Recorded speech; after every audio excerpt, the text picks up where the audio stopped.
The idea of failure is a lie.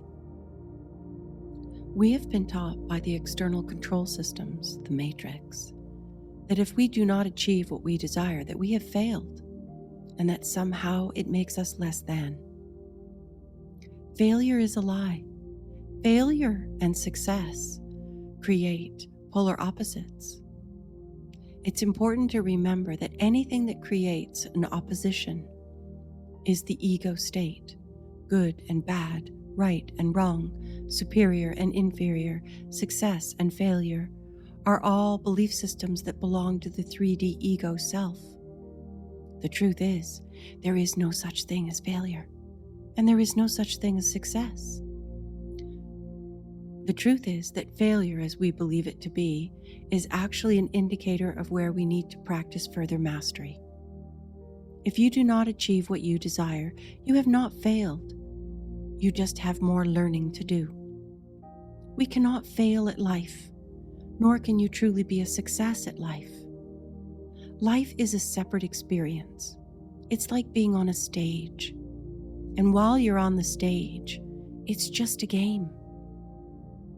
Recognizing it's not how many times you fall down that matters. That's irrelevant. You're going to fall down.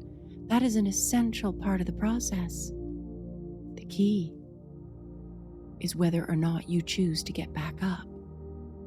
Do you label yourself as a failure? Do you label yourself as wrong and bad and inferior because you have not yet mastered what it is that is before you? Don't buy into the failure system. Don't buy into success. Neither exist. You can never be good or bad or right or wrong. You're in alignment or you are not. Remember, if you're suffering, if you have fallen down, you haven't failed. You're there to learn something. A failure would be better identified as the contracted state.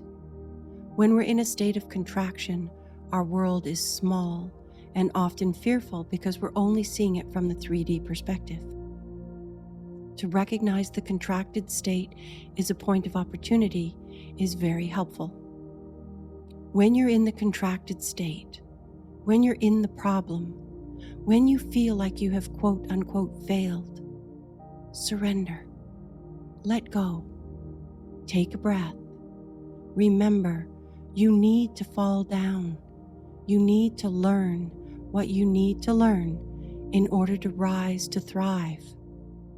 It isn't about whether you fall down. It isn't about whether you, quote, fail.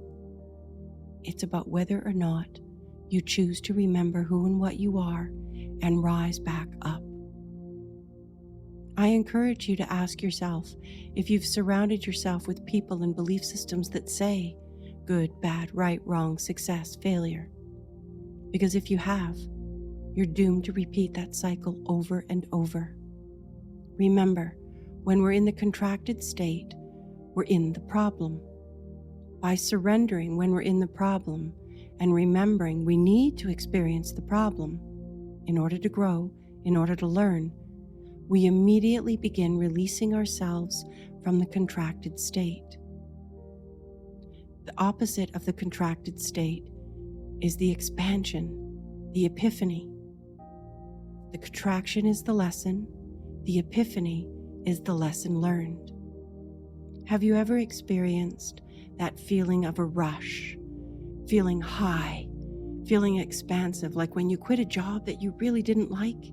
You walk out the door for the last time and you feel that experience of relief? That is the expanded state. That is the epiphany.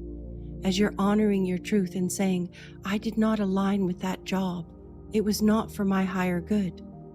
I'm not going to see myself as a failure because I didn't enjoy it, because it didn't inspire me. I'm going to recognize that the expanded state is an indication that you've learned what the contracted state was trying to teach you. There is no failure. There is no success. There is no right. There is no wrong. There is balance and alignment, or imbalance and misalignment. The contracted state is your opportunity. Teach yourself to recognize that the next time you're in the problem, you're in the midst of the challenge. There's the gold. Relax, surrender, go to the guide inside and ask for the guidance. When we release resistance, you can immediately move toward the expanded state.